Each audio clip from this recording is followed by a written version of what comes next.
안녕하세요. 저는 50세를 앞둔 여자입니다. 다들 나이가 들어서 무슨 이혼이냐고 하셨지만 저는 남은 생에도 행복하게 보내고 싶었습니다. 여태까지 다른 사람에게 피해를 주지 않으면서 우리 가족들과도 남편을 위해 많은 도움을 주며 살아왔다고 생각합니다. 하지만 상황이 이렇게 발전하면서 남편의 본심을 알 수 있는 기회가 생겼어요. 지금에서라도 상황을 바로잡을 수 있다는 것에 감사하게 생각하고 있어요. 이 세상에서 믿을 만한 것은 결국 피를 흘리는 형제뿐인가라는 생각도 들었죠. 저는 아버지를 암으로 먼저 보내드렸어요. 제가 고등학생이 되었을 때였는데 그때 처음으로 아버지가 암에 걸렸고 약 2년 동안 요양을 받으셨습니다. 암투병을 하시다가 하늘나라로 가시게 되었습니다. 워낙 완치되는 사람들도 많고 그러다 보니 저희 아빠도 조금 병원 생활을 하시다 보니 금방 나으실 것이라 생각했는데 저희에게 기적은 일어나지 않았습니다. 그렇게 저는 어린 나이에 아버지를 먼저 하늘나라로 보내드렸죠. 그러다 보니 오빠, 저는 자연스럽게 암이 생길까 걱정했던 것 같아요. 아무래도 암은 가족력이 좀 있는 것 같아요. 또한 저는 막둥이라서 오빠들이 더 챙겨줬던 것 같아요. 그리고 스트레스를 받으면 괜히 몸이 안 좋아질 수도 있다고 하면서 남자친구도 못 만나게 했어요. 그때는 정말 아빠가 3명은 있는 것 같았어요. 기본이더라도 저도 나이를 먹다 보니 자연스럽게 결혼을 하고 싶어졌습니다. 그래서 오빠도 몰래 소개팅을 나가게 되었습니다. 거기서 남편을 만나 도왔습니다. 남편은 반듯하게 정장을 입고 소개팅을 나왔는데 얼마나 멋있었는지 몰라요. 저희 오빠들은 사업을 하고 있고 막내 오빠만 회사를 다니고 있는데 거의 캐주얼한 옷을 입고 있어서 정장을 차리는 모습을 잘 보지 못해왔어요. 그래서 정장을 입은 남자에 대한 로망이 있었던 터라 남편의 정장 차린 모습에 반해서 결혼을 하게 됐습니다. 상대방도 제게 마음에 들었던지 몇 차례 데이트를 한 후 우리는 교제를 시작하게 되었습니다. 그런데 내 친구들 중에 항상 오빠가 3명 있다는 사실을 먼저 말해야 했다고 말씀드렸어요. 그들도 손님 수까지 3명인 것에 대해 부담을 느낀다고 했거든요. 그래서 사귄 후에 약 3번 정도 데이트를 한 뒤에야 오빠가 3명 있다는 사실을 밝혔어요. 만약 헤어지자고 하면 어떡하지 걱정이었거든요. 20대에 만난 남자들은 단지 3명의 오빠만 있다는 이야기를 했을 뿐인데 갑작스럽게 연락이 끊긴 적도 있었어요. 그래서 대신 걱정이 되었죠. 그런데 제가 미리 말씀드릴 게 있는데 더 늦게 알리면 너무 놀라실 것 같아서요. 사실은 제 오빠들이 3명 있어요. 그리고 카노바와는 저랑 10살 정도 차이가 있어요. 내 막내 오빠는 저와 5살 차이나요. 제가 좀 늦둥이거든요. 제 입에서 오빠가 3명이라는 말이 나오자마자 그 남자의 눈빛이 흔들렸습니다. 만약 누가 저에게 손가락을 흔들며 3명이 있다고 말하면 저도 속으로 도망가야 한다는 생각이 들었어요. 그런데 처음에는 조금 놀란 눈치를 보이더니 괜찮다고 말했습니다. 오빠가 많으셔서 예쁨을 많이 받았을 것 같아요. 저는 여동생 하나가 있습니다. 너무 직설적으로 말씀하셔서 혹시 한번 이혼하셨나 싶었어요. 하지만 오빠가 3명이나 있다는 사실을 언급했을 때 왜 그렇게 긴장하시는 건가요? 괜찮아요. 조금 놀랍긴 하지만 제가 잘 해낼 거라고 생각되는데요. 다행히 오빠가 많다는 사실에 대해 거부감을 느끼진 않았어요. 그래서 우리는 약 1년간 교제한 뒤 결혼을 준비하게 되었어요. 오빠들은 다른 남자와 만나는 걸 선호하지 않았는데 그래서 제가 남편을 따로 만나게 되었어요. 그 남편은 차분한 행동 때문인지 우리 남편들이 진심으로 반대하지 않고 결혼해도 괜찮다고 했어요. 이번에 결혼한 남자랑도 현재 여전히 결혼 생활을 행복하게 이어가고 있어요. 만나서 왔는데 애기 성격도 나쁜 것도 없고 괜찮더라. 그 정도면 결혼해도 괜찮겠어? 너희 상견례 날짜는 잡았어. 왜 나한테 말도 안 하고 만났어? 어차피 상견례 때 만날 건데 뭐하러 따로 만났어? 내가 그러지 말라고 했잖아. 그리고 아직 날짜 잡는 중이야. 설마 오빠 셋이 다 같이 만난 거냐? 그러다 나 결혼 못하면 어떡해? 남자는 남자가 봐야 되는 거야? 그리고 오빠도 많다고 결혼 안 하는 남자랑은 만날 필요가 없어. 그래서 이번에 우리 셋이 다 같이 가서 봤지? 그런데 직접 보니까 괜찮더라. 결혼해도 되겠어. 남자아이가 아주 듬직하니까. 괜찮다고 생각했어요. 아무래도 오빠 3명을 한꺼번에 만나니 부담스럽기도 했을 텐데 남편은 그런 모습을 전혀 보여주지 않았습니다. 솔직히 제게는 뭐라고 할 만한 일이었지만 오빠들을 만났다는 얘기를 제가 먼저 꺼내진 않았어요. 오히려 제가 먼저 물어봤기 때문이죠. 형님들이 보낸 궁금해하는 건 당연한 일이라고 말씀하면서 오히려 본인이 잘못 보였을까봐 걱정이 된다고 했습니다.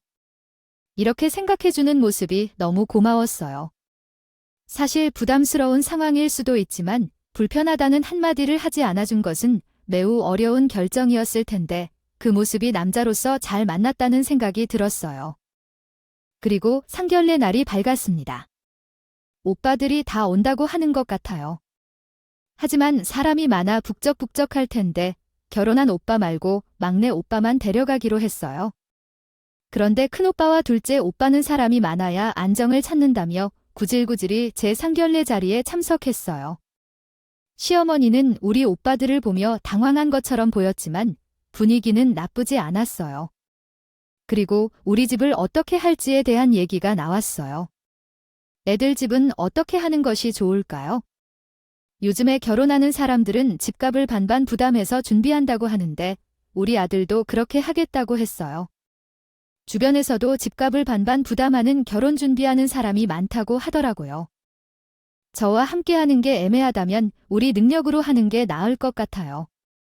그래서 집값을 반씩 부담하는 것으로 합의가 돼 있었어요. 그런데 갑자기 우리 오빠 셋이 집을 사주겠다고 해서요. 요즘에는 반반으로 많이 하는 편이라 그렇게 하는 것도 좋지만 둘 다 새 출발하면서 빚을 짊어지는 게 좀 부담스러울 것 같아서 우리가 집을 사주려고 합니다. 괜찮으시겠어요? 우리가 빚 없이 신혼집을 찾아드리겠다고 생각합니다. 물론 40평은 힘들지만 30평은 가능할 것 같습니다. 함께 신혼집 알아보는 것은 우리에게는 부담이 되지 않을 것 같아요. 오빠들이 신혼집을 해주겠다는 얘기에 시어머니는 얼굴에 화색이 났습니다. 대부분은 남자 집안에서 집을 장만해서 내어주는데 시댁 형편이 좋지 않아서 그것은 무리였거든요. 그런데 요즘 집값이 너무 비싸다 보니 둘이서 부담하는 비용도 만만치 않아서 평소보다 지출을 줄일 생각도 하고 있던 찰나였어요. 그런데 우리 친정에서 비용을 부담해주겠다는 소식을 듣자 얼마나 좋았겠어요. 다만 우리 오빠가 조건을 내걸었던 것이 있었습니다. 빚 없이 수능집을 해주기로 해야겠지만 먼저 우리 형제의 명의로 계약을 한 뒤 천천히 돌려주도록 할 거예요. 그러자 시어머니는 누구 명의로 하는 게 뭐가 그리 하고 생각해봤습니까? 중요한가 봐요. 어차피 우리는 한 가족이잖아요. 남편이라는 입장에서 시어머니나 빚 없이 집 한 채를 얻는 것이 어떻게 큰 문제인가라며 흔쾌히 좋다고 말씀하셨어요. 그래서 우리는 빚 없이 신혼집을 얻게 되었습니다. 남편이 친정의 오빠가 된 느낌은 있었지만 우리 오빠들은 우리가 이제 한 가족이라고 말하면서 누구보다 잘 챙겨주셨어요. 남편도 항상 어려워하긴 했지만 그래도 예전보다 서로 가까워지는 모습이 보였습니다. 결혼 후 알콩달콩한 생활을 하고 있었는데 갑자기 남편이 회사에서 구조조정을 당하는 일이 생겼습니다. 문장을 다시 구성하여 쉽게 이해할 수 있도록 하겠습니다. 안타까운 일이 발생했어요. 경계했던 상황이 점점 나빠지고 있다는 얘기는 했지만 하루아침에 회사에서 퇴사 통보를 받게 될 줄은 꿈에도 몰랐어요. 특히 이 직장은 우리 남편에게 첫 직장이었거든요. 10년이 넘도록 첫 직장에서 일한 끝에 구조조정으로 인해 그것을 잃게 된 건 정말 마음이 아프네요. 어떻게 이런 상황에 처해야 할지 감을 못 잡았죠? 저는 나이도 있고 이직도 쉽지 않은데 걱정이 되었습니다. 그렇지만 어떻게 해야 할지 막막했어요. 그러던 중 우리 큰오빠가 도와주겠다며 연락을 주셨어요. 큰오빠는 음식점을 운영하고 있는데 어릴 적부터 요리를 좋아해서 대학 시절에는 음식을 전공하기도 했거든요. 예전에는 남자가 요리를 하는 게 놀랍다고 생각했던 기억이요. 익숙하지 않아서 엄마께서 정말 많이 반대하셨어요. 그래서 결국 오빠가 회사에 들어가기로 했거든요. 그래서 그냥 음식을 취미로 하는 것이 좋을 것 같다고 생각했는데 회사 생활을 3년 하고 나서 그만둔 후 받은 퇴직금으로 음식점을 하나 차렸습니다. 음식을 좋아하고 사업을 하는 것은 또 다르잖아요. 그래서 엄마가 알고 계셔서 그냥 회사 다니라고 하면서 말렸는데 본인을 믿어달라고 하면서 결국 사업을 크게 했더라고요. 걱정은 많이 했지만 생각보다 잘 되었습니다.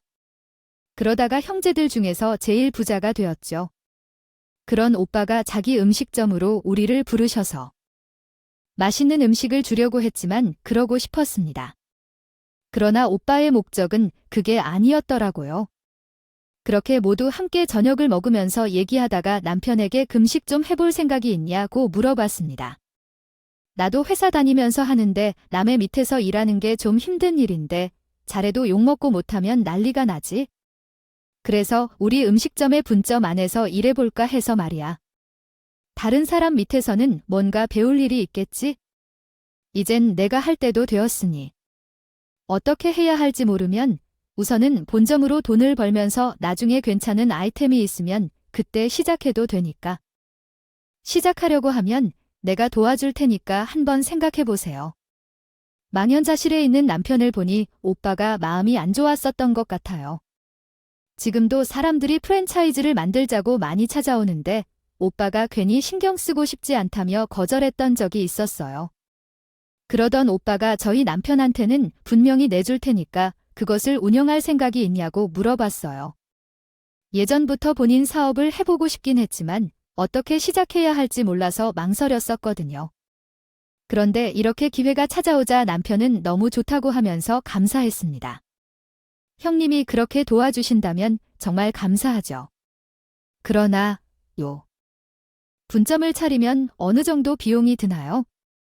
우선 필요한 비용은 내가 지원해 줄 테니 처음에는 위치 밸런스가 중요하니까. 잘 되면 그때 빌린 돈 갚아도 늦지 않아. 부담 갖지 말고 시작해봐. 대신 내 동생 챙겨야 되는 거 알지? 우리는 돈을 모아놓긴 했지만 결혼한 지 1년밖에 안 됐으니까 사업에 필요한 자금 턱턱 모을 만큼 여유가 없었어. 그런데 큰 오빠가 분점을 만들 때 필요한 비용들도 다 지원해 준다고 했어. 물론 빌려주는 거지만. 그래도 도움을 받을 수 있는 곳이 생겨서 그런지 남편도 금방 기운을 내는 것 같더라. 그날부터 큰 오빠네 식당에서 일을 배우기 시작했어요. 음식점이 어떻게 운영되는지 배워서 나중에는 분점을 내서 운영할 수 있다고 했거든요. 그 말이 옳다고 생각되었고 남편도 이해하고 아주 적극적으로 도와주는 모습이었어요. 시어머님도 얼마나 칭찬하셨는지는 모르겠지만 대단한 사돈의 집안을 만난 덕분에 우리 아들이 배우고 성장할 수 있어서 기뻐하셨을 것 같아요. 그렇게 반년 정도 지난 후 어머님이 이상한 소리를 하시기 시작했어요. 우리 아들을 일꾼으로 삼으라며 불러내지 말라며 가게를 언제 열어주냐고 하셨다고 합니다. 어느 날은 제 오빠 식당까지 찾아오셨는데 정말 어이가 없더라고요. 시댁에서 돈을 좀 받아가는 것도 아니고 크로파 가게에서 일을 배우면서 물론 월급도 받아가며 이랬지요. 저렇게 닥달하시는 모습이 너무 어처구니 없었습니다. 그 뛰어난 편은 더 이상 출근하지 않기로 했다며 저에게 친정에 가서 언제 문을 열어줄지 물어보라며 괜히 화를 풀더라고 하더군요. 물에 빠진 사람 구해주듯 보따리를 내놓으라는 말처럼 제가 딱 그 심정이었어요. 그리고 며칠 후에 큰오빠로부터 전화가 왔었어요. 혹시 가게 이야기를 하려는 건가 싶어서 얼른 받아봤죠. 우리 막내, 오늘 많이 바쁘니 집으로 좀 와야 할 것 같아서 말이야. 본가로 와서 저녁 먹자고 해서요.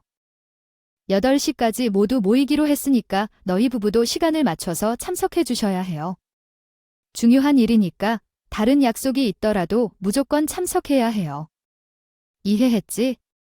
큰오빠의 목소리를 들으니 일이 보통이 아닌 것 같다는 생각이 들었어요. 남편에게 말했더니 그의 반응은 걱정과 기대가 함께 느껴졌어요. 그래서 우리 부부는 정해진 시간에 맞춰 친정집으로 갔는데 도착하자마자 거실에 들어가니 이미 올케 언니들이 다 모여 있었어요.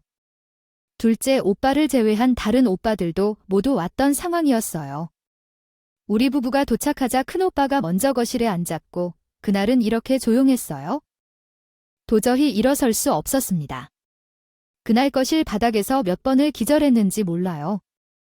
저희 둘째 오빠가 암에 걸렸다고 상황이 심각하다며 병원에 바로 입원했다는데 암이라는 말을 듣자마자 심장이 덜컥 내려앉았습니다. 저희 아빠를 암이라고 생각하니까요. 근데 둘째 오빠는 아빠보다 진행이 많이 된 상태였더라고요. 둘째 오빠도 음식점을 운영하고 있다 보니 몸이 조금 이상하다는 생각이 들긴 했지만 바빠서 병원에 가는 걸 미뤘었어요. 그러다가 병원에 갔을 때는 진행이 많이 된 상황이라 치료하기에는 늦었던 것이었죠. 그래도 혹시 모른다는 마음으로 치료를 받았습니다.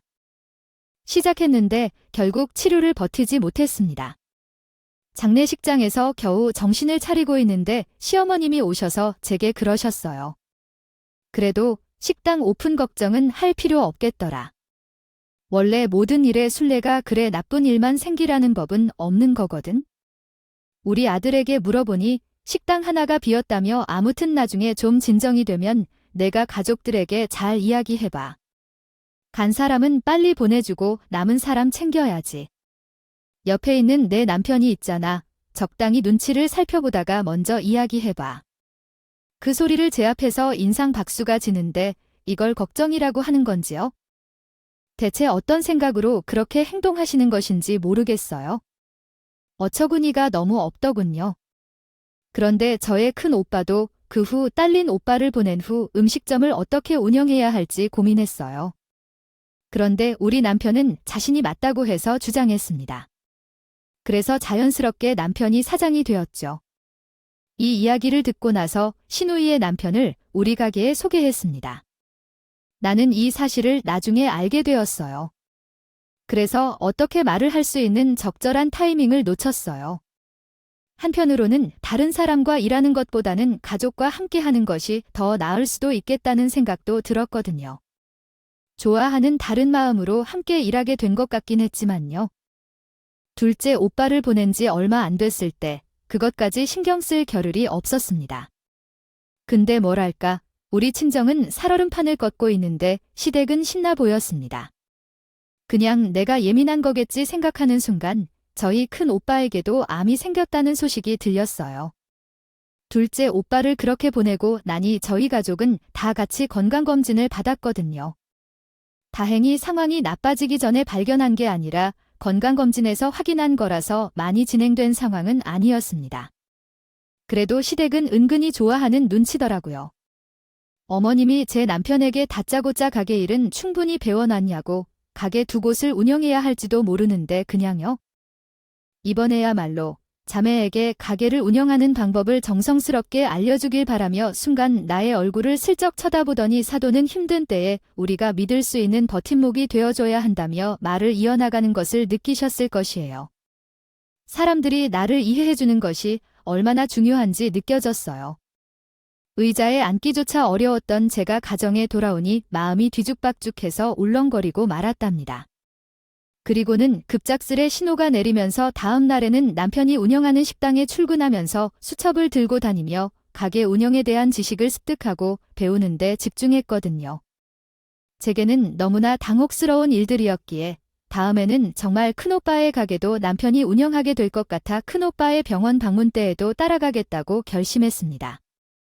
저는 가게 이야기를 먼저 꺼내서 오빠, 지금 운영 중인 식당에 대하여 내가 도와줄 테니까 내 남편이 뭐라 해도 맡기는 언급조차 하지 말아주세요.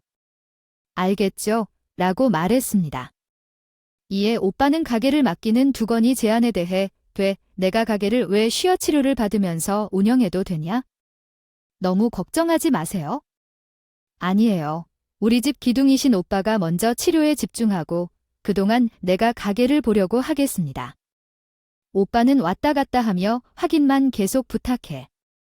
그게 오빠를 위한 일이라고 생각하는 것 같아요. 라고 말했습니다. 그 후로 오빠와 오랜 시간 동안 대화한 끝에 우선 치료에 집중하는 것이 좋다고 생각하여 큰 오빠 대신 가게를 맡게 되었습니다.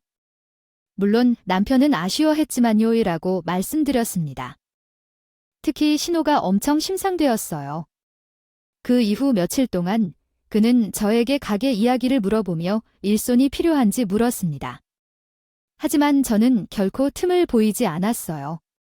주로 오빠 가게에서 일했고, 그러나 결국 우리 부부가 가게를 운영하게 되면서 시어머니와 시누이의 간섭이 늘어나는 것이 눈에 띄었어요. 어느 날 시어머니가 친구들을 불러서 내가 일하는 가게를 찾아왔어요. 여기 우리 며느리가 하는 곳이야. 오늘은 나가 쏜다. 먹고 싶은 것을 다 주문해. 포장하고 싶은 사람은 따로 얘기해주면 집에도 가져가도 괜찮아. 아니, 며느리가 하는 가게도 있거든. 아들도 가게를 하려고 하지 않는다고 했어? 아이고, 손님도 많은 것을 보면 돈도 많이 벌겠네. 며느리를 잘 만나서 돈 걱정이 없겠어. 너무 부러워. 그러자 어머님은 우리 아들이 재능 있어. 우리 며느리가 뭐를 했길래 평생 사물만 하던 애라서 이런 건 아무것도 몰라. 그리고 얘네 집안이 졸졸이 암에 걸려서 자라면 그 가게가 우리 며느리한테 맡게 되지도 몰라. 근데 제 친정집 내력인지 모두 암에 걸린다면 걱정돼 죽겠어. 이러다 내 아들이 가게를 모두 맡아 운영해야 할지도 몰라. 나중에 너희 아들이 한 일이 없으면 우리 아들이 가게에서 일하도록 자리를 만들어야 할지도 몰라. 제가 말한 상황을 정리해보면 다음과 같습니다. 제가 얘기할 테니 보내주세요. 사실 이 가게는 제 것이 아니고 제 오빠의 가게를 맡아서 운영하고 있어요. 시어머니가 친구들 사이에서 그렇게 언급하셨다는 이야기를 듣고 너무 화가 나서 단 한마디 하려고 했어요. 다만 그 자리에는 손님들이 많았고 친구들도 있어서 참았습니다. 그 후에 알게 된 사실은 사실 이번에 오빠가 암에 걸려서 세상을 떠난 사실이었는데 이것을 단순한 얘기거리로 여기면서 듣는 것이 억울했습니다. 또한 이에 대한 비용으로 50만 원 정도가 발생했는데도 결제를 하지 않으셨습니다. 식사는 별도로 하셨고 몇 분은 집에 가셨습니다. 가서 먹을 거라고 하면서 포장까지 해 가셨어요. 돈 내달라는 시어머니는 저한테 알아서 결제하려고 하면서 그냥 나가버리셨습니다. 그럼 이 비용은 누가 냈겠어요? 바로 저죠. 심지어 제 가게도 아닌데 친구분들한테 생색내는 모습도 기가 차서 그래서 그날 남편한테 한 소리 했습니다. 오늘 시어머니가 내가 있는 가게에 오셔서 뭐라고 하셨는지 알아요? 우리 오빠 가게를 내 가게라고 소개하시면서 50만 원 어치를 드시고 결제도 안 하고 가셨어요. 나한테 내라고 하시더라고요. 우리 오빠 가게가 내 가게여야죠. 그리고 우리 오빠가 암에 걸렸다는 게 웃을 일이에요. 어떻게 내 앞에서 그렇게 얘기할 수가 있나요? 아무리 그래도 정도를 지켜야지. 요즘 왜 이렇게 정도를 지키지 못하시는 거죠? 그러다 남편이 엄마의 나이를 몰라서 그렇게 예민하게 반응하고 엄마가 모임을 하면 며느리로서 대신해줄 수도 있는 거 아닌가요? 아니, 그런 정도도 못해주나요? 얼만큼 내가 보내주겠다고 하니까 얼마인지 얘기해. 그리고 솔직히 큰형님은 암에 걸렸다는 거 사실이고 둘째 형님을 먼저 보내게 되면서 가게를 내가 맡게 되었어. 그러니까 그렇게 말씀하실 수도 있는 거겠죠? 그때 남편이 더 화내더라고요. 시어머니에게 그 정도 정성도 보살펴주지 못하느냐고 물으면서 속에서는 분노가 나왔습니다. 나중에 알고 보니 시어머니와 남편은 우리의 둘째 오빠가 세상을 떠났을 때 우리가 그 속을 채우라는 말을 받았다는 것이었고 그때도 우리의 것이 된다는 생각을 하였던 것 같아요. 이번에도 우리의 것이 되리라고 생각했나 봐요. 그 상황을 보며 화가 나서 괴로워하는 마음이 들었습니다. 그래서 더 열심히 애썼던 것 같아요. 큰 오빠가 가게 운영으로 손해가 생길까봐 걱정을 해서 최선을 다해 일했거든요. 물론 중간중간에 시어머니와 소통할 필요도 있었고요. 하지만 어느 순간부터 계속해서 몸이 힘이 빠지고 다리에 힘이 빠져서 앉을 자리만 바라보는 일이 자주 있었고 어느 날은 도중 길을 가던 중 갑자기 어지러워져서 길가에 쓰러졌습니다. 다행히도 지나가시던 분이 발견하시고 즉시 119에 신고해 주셨어요. 눈을 떴더니 제 친정엄마와 막내 오빠가 제 곁에 서 있었습니다. 그들은 병원 응급실에 가야 한다고 해서 그냥 단순히 과로로 쓰러졌나 보다 하며 일어나려고 했는데 엄마가 저를 붙잡고 쉬라고 소리를 쳤어요. 그러나 엄마는 웃었는지 누군가가 빨갛게 되었습니다. 쓰러졌다는 연락 때문에 놀랐기 때문인 줄 알았지만 그게 아니었더랬어요. 응급실 다녀온 분들은 아실 것 같은데요. 우선 이것저것 검사를 받았는데 그 과정에서 대장암이라는 사실을 확인했습니다. 다행히도 상황은 심각하지 않았으며 초기 단계였기 때문에 회복 가능성이 높다고 말씀해 주셨어요. 그러나 이번에 둘째 오빠를 암으로 잃은 상황이라서 우리 친정은 제 암 소식에 놀라셨습니다. 친정에서는 막내딸인 제가 친정으로 들어오라고 하셨는데 우리 집안에서는 이게 무슨 일인가 싶었습니다. 둘째 오빠를 잃은 지 얼마 안 돼서 저까지 이럴 수 없다고 하셨는데 자식들이 부모님보다 먼저 떠나는 일을 더 이상 견딜 수 없다고 말씀하셨습니다. 아무 일이 있더라도 큰 언니도 우리 막내도 무조건 회복시킬 겁니다. 그러니 사돈에게 말씀드리고 짐을 싸들고 친정으로 와서 지내세요. 아니면 이렇게 엄마 못 산다. 엄마가 입원해야 하는 상황이라도 엄마가 하는 대로 해야 해요. 그런데 제가 늦둥이라서 우리 엄마도 연세가 많으시고 암수발을 들어주신다고 해서 거절했습니다. 하지만 엄마는 계속해서 저한테 들어오라고 하니 저희 남편도 장모님 마음 편하시게 친정에 계실 것을 권유하십니다. 장모님이 당신이 잘못될까봐 걱정하시는 것 같은데 장모님 댁에서 치료를 받는 것은 어때요? 그래서 제가 우리 엄마 나이도 많고 암소발을 들어주라고 하는데 어떻게 하겠어요? 그냥 나 혼자 하는 게 더 나을 것 같아요. 집에서 치료를 받겠다고 했는데 막내 오빠까지 와서 저를 설득했습니다.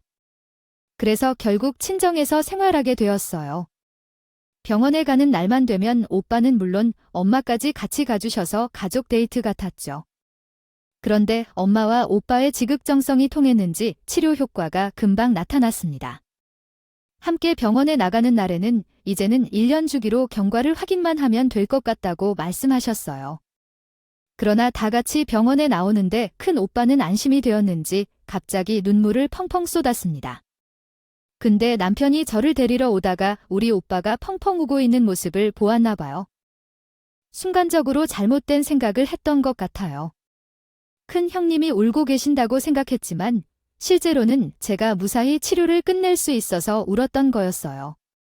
하지만 남편은 오해를 하고 있었죠. 퇴근 후 저희 친정에 들러 짐을 챙겨 집에 도착했고 남편은 주차를 하고 올라가겠다고 해서 저는 먼저 올라갔어요.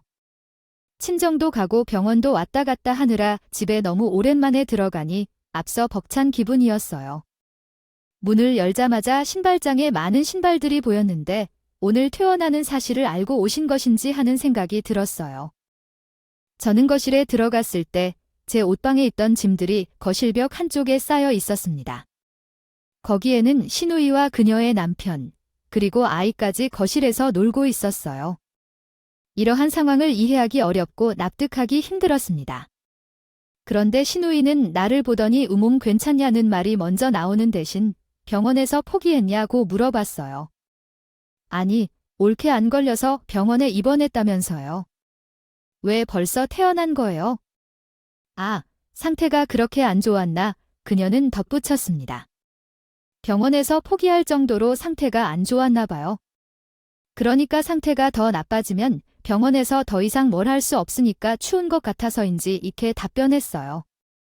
퇴원시킨다고도 했는데 그냥 병원에 더 남아있는 게 좋을 것 같다고요.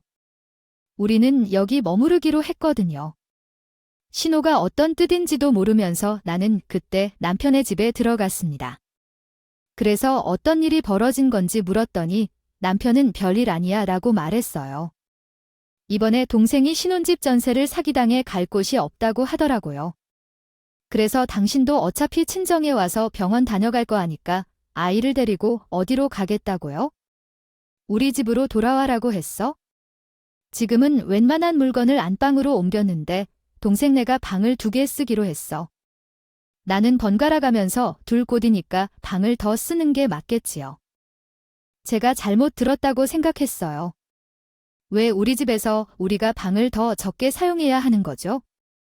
그리고 내가 집에 있는데 왜 거실에서 자게 되는 거지? 그러니까 그럼 시어머니 댁에 가면 되는 거 아닌가? 왜 우리 집이라고 하고 내 오빠는 쓸 거면 미리 말을 해야 하는 게 아니겠어요? 본관은 이미 저희가 사용 중인데 나도 앞날을 대비해야 하지 않을까 싶어요. 사실 제가 큰 형이 울고 있는 모습을 보았어요. 저에게 솔직하게 이야기를 못하는 게 이해가 가지만 그래도 남편이면 다 털어놔야 하는 게 아니겠어요? 대체 얼마나 심각하길래 큰 형님이 그렇게 오셨던 거죠? 당신은 더 이상 손을 쓸 수 없는 상태인 건가요? 나도 알아요. 그래서 형님 모습을 보고 혼자 얼마나 슬펐는지 알아 해봤는데 슬퍼했다는 사람 모습치고는 너무 밝아 보였어요. 게다가 옆에 있는 신우도 밝게 보였고요. 신이와 남편은 제가 다시 병원에 가길 바라더라는데 그 모습을 보는데 얼마나 배신감을 느꼈는지 몰라요.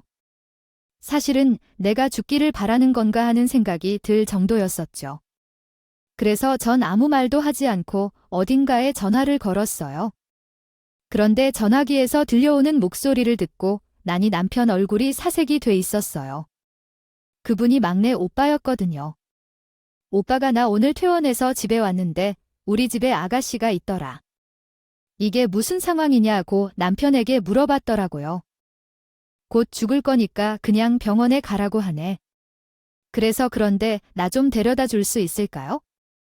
제 통화 내용을 듣고 난 후 오빠는 곧 가겠다고 말하며 전화를 끊었습니다. 그리고 큰 오빠에게 전화를 하려고 했더니 남편이 급하게 제 전화기를 빼앗으려고 했고요. 순간적으로 놀랐을 것입니다. 그러자 본인이 헛소리를 한 것 같다고 하며 다시 막내 오빠에게 전화하라고 했습니다. 그래서 제가 하고 싶으면 당신이 하라고 했습니다. 하지만 직감적으로 본인이 도망쳐야겠다는 생각을 했던 것 같아요. 갑자기 신발도 신지 않고 맨발로 우리 집을 뛰쳐나갔습니다. 혼잡을 빵빵하며 뛰쳐나가는 오빠가 보였습니다. 신의 짐이 있는 방에 들어가서는 재물이 아닌 것들 모두를 가져와 버렸습니다. 함께 있는 여동생과 신우의 남편은 상대방의 오빠를 바라보고 있었고 큰오빠는 상황을 들은 것 같았습니다. 남편이 도망쳤다고 생각한 모양이었습니다. 잠시 후 큰오빠와 막내 오빠가 우리 집으로 들어오자마자 각자 남편을 찾아다녔습니다. 저는 신우에게 아무 말도 하지 않고 웃음만 지었습니다. 이후 신우이도 휘둥그레하며 저를 쳐다보았습니다. 신발장에 던져버렸습니다. 신우이는 그 상황을 보자 놀라 소리쳤습니다. 이게 뭐 하는 거예요? 왜 갑자기 오셔서 제 짐을 밖으로 던지시는 거예요? 이러면 경찰에 신고할 거예요. 신우이가 신고한다는 말에 저희 큰 오빠는 기가 차는데도 섰습니다. 신고를 해야 할 사람은 저희 같은데요. 여기 중 누구 명의인지 알고 있어요. 제 명의예요. 지금 내 동생이 살고 있는 집에 말도 안 하고 살고 있는 사람이 누군지, 누가 누구에게 신고를 해야 하는지 다 알고 계세요?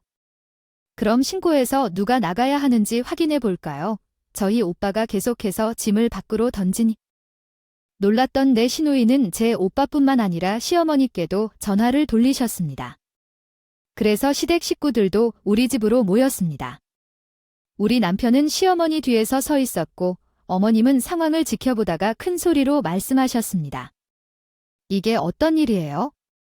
우리 암 걸려서 오늘 내일 하나요? 우리가 집을 잘 사용하겠다는데 왜 갑자기 들어와서 행패를 부릅니까?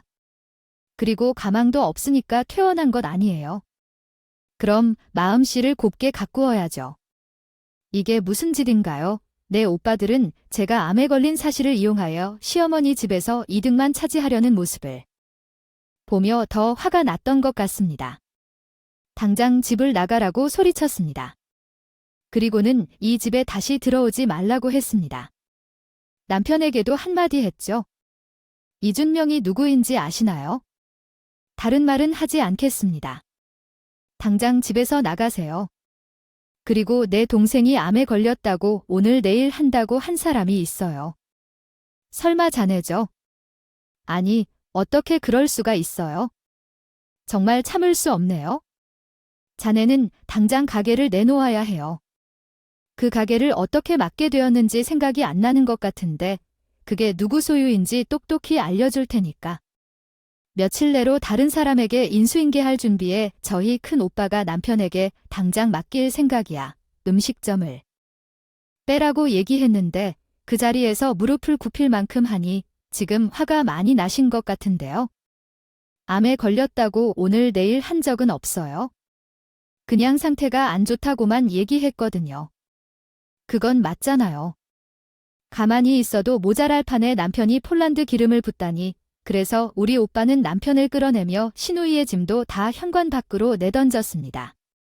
그와 동시에 막내 오빠는 옆에서 저 대신 이혼 소송할 수 있도록 도와줬어요.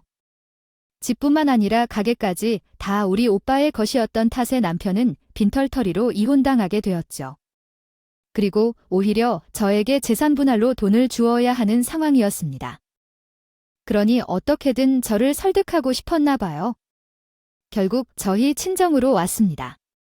그리고는 저를 찾았어요. 저 대신 막내 오빠가 나갔습니다. 저희 막내 오빠는 주짓수 선수 생활을 했었거든요. 그래서 다른 오빠들보다 몸도 우락부락해서 제일 나이가 어렸지만 저희 남편이 제일 무서워하던 사람이었어요. 그런 오빠가 저 대신 나갔어요. 형님, 제발 한 번만 용서해 주세요. 제가 잠깐 눈이 돌았던 것 같아요. 한 번만 얘기할 수 있도록 도와주세요. 제발요. 서울 고해안간 고쳐봐야 일은 또 찾을 수 있을 것 같아. 그리고 이제 와서 이렇게 한다고 해서 우리가 옳다고 생각할 것 같아요. 여동생을 보내기로 결정했습니다. 나한테 진하게 혼나고 싶지 않다면 다시는 찾아오지 마. 그리고 내 동생에게 연락하지 말아주세요. 내 동생에게 한 번이라도 연락한 것을 알게 되면 알겠죠? 그렇게 남편과 이혼하게 된 이후로 친정집에 온 이후로는 전화 한 번도 하지 않았어요. 큰 오빠가 크게 아프고 나서 서로가 더 애틋해졌어요. 그래서 요즘에는 우리 가족끼리 여행도 다니면서 행복한 시간을 보내고 있어요. 하지만 정기적으로 병원 검진을 통해 건강을 확인하고 있어요. 다행히 별다른 일 없이 평안한 하루를 보내고 있어요. 둘째 오빠가 암에 걸린 후 갑자기 세상을 떠났고 큰 오빠와 저도 암에 걸렸을 때만 알려주세요. 이제 해도 끝이겠구나 생각했지만 운이 좋게도 둘 다 초기에 발견되었고 치료도 잘 견딜 수 있어 건강한 삶을 살고 있습니다. 건강관리는 중요하다고 생각해요. 특히 건강검진은 절대 놓치면 안 된다는 것을 이번에 깨달았습니다. 다른 것들은 최대한 빨리 처리하는 것이 좋다는 걸 깨달았어요.